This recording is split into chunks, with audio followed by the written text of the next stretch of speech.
Welcome back, guys. It is harvest time for the garden in Alaska, and one of our favorite ways to preserve that harvest is an old world method.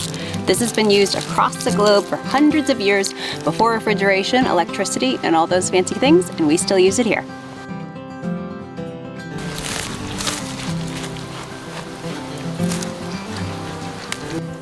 You go to the garden perch?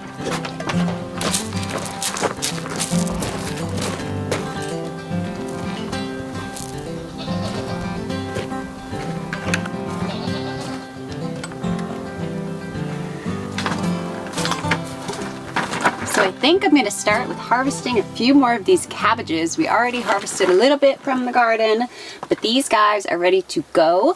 And I'm going to make some sauerkraut with the cabbage and also some beet kvass with our beets over there. But you can get super creative with what you ferment. Pretty much any root vegetable can be fermented. You can add all sorts of spices and get really fun with it. But these guys are ready to be picked and taken inside.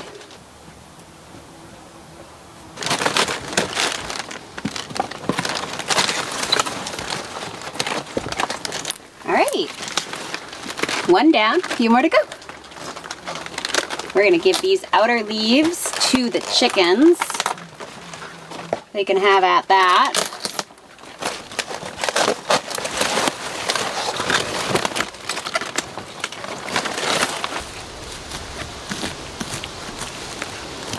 All right, we are going to move on to our beets here.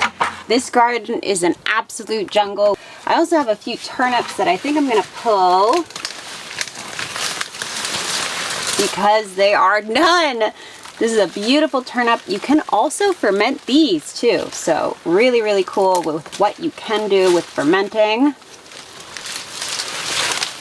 Waste not, want not.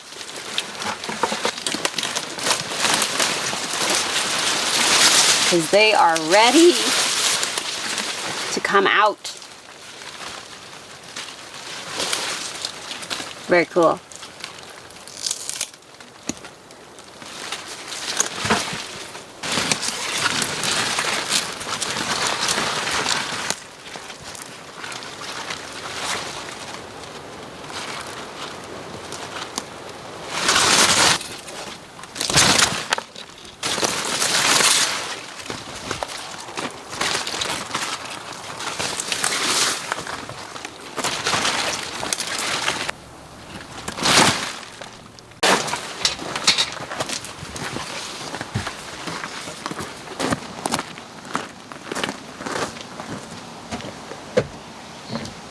So this preservation process, lacto fermentation, is one of the oldest and simplest ways that humans have preserved food. It works by harnessing naturally occurring lactic acid bacteria that live on veggies and fruits and even in the air. When fresh produce like this cabbage is submerged in a salt brine, those naturally occurring bacteria thrive. They break down the natural sugars in the food and convert it to something called lactic acid. That lactic acid does three things at once. One, it preserves the food by inhibiting bad bacteria. Two, it makes it more nutrient dense, so it increases the nutrients in the food. And three, it creates a probiotic-rich food. So it's really wonderful, and you get really creative with it. And I'm gonna start with my beautiful cabbage here. I'm gonna make a sauerkraut. Now, if you compare that probiotic content to like a bottle of probiotics, there's something like 5 trillion living, alive probiotics in a spoonful of kraut, somewhere around there, versus the billions of strains you usually get in a bottle. Now, you can't tell exactly what strains are in your kraut, but you can know for sure that it is a probiotic-rich food that is great for your gut, your immune system, and even your mood and your overall well-being. So it's a great thing to incorporate in your diet, and it's super, super easy. So I'm just gonna take this cabbage as my first step, and you can either grate it or shred it up or slice it really thin. I think I'm gonna go ahead and slice this really thin and then put it in my pot here, and then I will add my salt. And I am going to also save some of these outer leaves of the cabbage to help keep that submerged under the brine. Just take it and set it aside, because that is a big trick for fermenting. You want to keep those veggies under the brine so they don't mold or go bad. You want a successful ferment. It's one way to do it. So I'm going to take a few leaves and just put them aside for use later. And as far as prepping your equipment, all you need is jars and salt and your hands. Make sure the jars are very, very clean, as well as any cutting boards or knives or anything like that. Doesn't really have to be sterile. I've never sterilized anything and I've always had pretty good luck fermenting, but just really clean.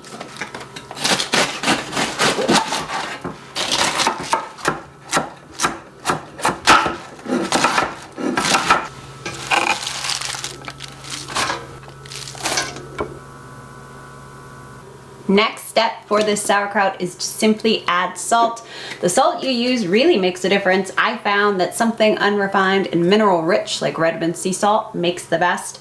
I don't have that right now, I just have simple sea salt, but make sure if you are trying to ferment that you don't use anything with iodine or caking agents, because that will interfere with your fermentation. So for sauerkraut, for every 2.5 pound head of cabbage or so, you use 2 tablespoons of salt.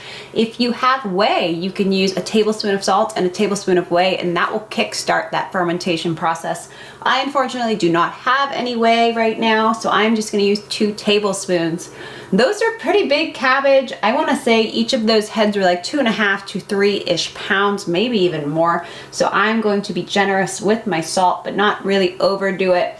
I think I'm gonna do about 6-ish tablespoons of salt, 2 in here and 4 in here, and then I'm just gonna mix it in and let it sit. And that's really good because you want all those juices from that cabbage to come out. That's really what you want. So once this is mixed in, I'm just gonna let it chill out for about 15 minutes and then come back and start massaging that.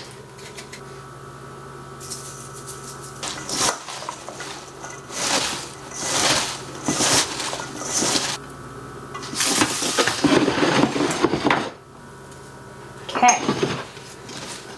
One thing you can do with your kraut is add different spices, which is really good. Some people add coriander or fennel. Dill and garlic is really yummy. It's like a pickle kraut. But you can get very, very creative. And then there's kimchi and all different sorts of ferments that you can go. Fermenting is just really, really fun, and you can get really creative with it. I've left kraut in root cellars for years and it is still good. So once this ferments or sits on your counter for about 3 days or more, depending on how tangy you like it, you can just throw this in cold storage, whether that is a fridge or a root cellar. Some people just bury it in crocks and it will stay just fine. But the length that you put this on your counter at room temp and how long you ferment it really depends on what you like for kraut. So for us, depending on the temperature of the house, we generally keep our ferments going for maybe a week to 2 weeks to even more. Sometimes up to 4 weeks, depending, to really get that tangy kraut. And then at that point, you can transfer it to cold storage. It goes great on salads and, you know, on sandwiches, all different sorts, or just eaten by the spoonful. It's an enzyme-rich food, so you don't want to heat that. You don't want to destroy those enzymes. And mixed in, I will come back to this in about 15 minutes and start massaging this to get all those juices out.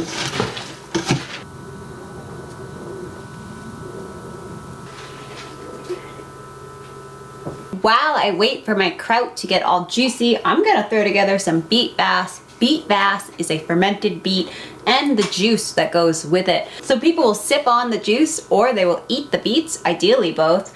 They are really delicious and it's a great blood cleanser and tonic. It's wonderful for probiotic content as well, and it's a great way to use up the beets. So all you need to do for that, or how I like to make it, is I just trim the beets up, wash them really good, and then cut them up in 1/2-inch pieces.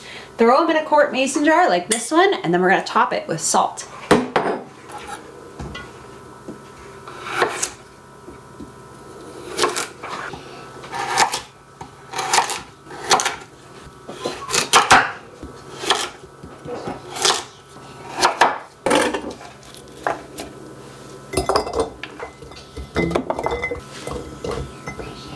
All right, I'm gonna save some of these because Lena wants to eat them for dinner. Beet kvass is a little different than sauerkraut. All you have to do at this point is just sprinkle a tablespoon of salt over the top, tablespoon per quart you're making, and then top it with cold water, and that is it.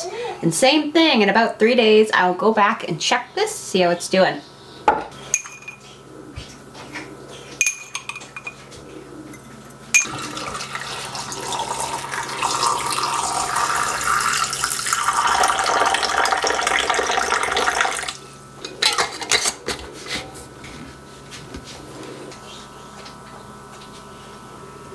I have this capped nice and tight. I did not use a weight because those beets are staying under the brine really beautifully. If they're not, you can throw a weight on there. But I'm gonna put this aside and get started on my kraut. Now you could use a lot of different things to massage the juices out of your cabbage, but I found that my hands are really just the best. So I'll come and I'll massage this, and then sometimes if I don't get enough juice out of this, I'll just walk away, do a few things, come back in another 10 minutes or so and massage it again. And the quality of vegetable and the quality of salt you use really does make a difference. I haven't had a whole heck of a lot of luck fermenting with conventionally grown produce. Organic is usually the easiest for me anyway, and what I've done, and also high quality salt. So I'm just gonna massage this, squeeze it really tight, kind of mix it around till all those beautiful juices come out. And then as far as your weights or your fermenting weights to keep this under the brine, you could use so many different things. You can use, you know, river stones that you clean really well. You could use a glass fermenting weight. You could stuff a cabbage leaf in there, all sorts of stuff. Sometimes I've used mason jars, just whatever you have. But you absolutely don't need to buy a crock. You don't need to buy a bunch of expensive equipment. You can do this with everything you just have at home. All right, I'm gonna start pressing this down into my mason jar. You really wanna get it as packed as you can and then have that liquid rise up over the top, and then pack it on top with a weight or a cabbage leaf, whatever you got, and then just keep an eye on it to make sure everything stays submerged.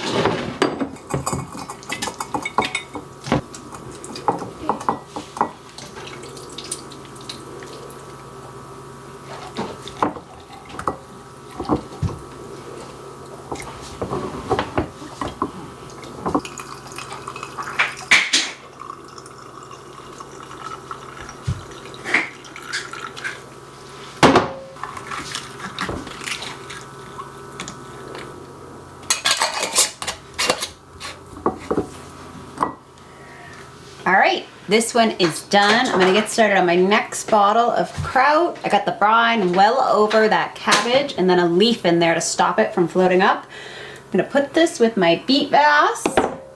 Do another one.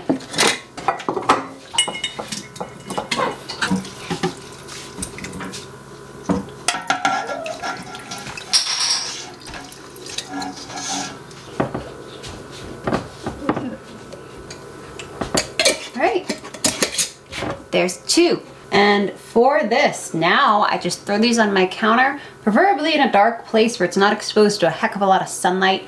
And then I'm gonna burp this every day or so. So that means just gently opening it and letting those gases out so it doesn't get built up in there too much. And that's it. These, in about 2 weeks-ish time, will go into our cooler, get nice and cold, and we will eat these every day almost. They're wonderful to have, and that is how we like to lacto ferment our harvest. And we're probably gonna do this with the turnips too and a few other things in there.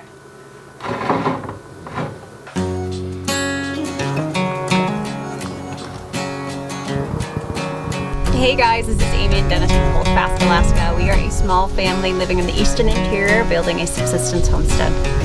Thank you guys so much for watching. We hope you enjoyed that video, and we'll see you on the next one.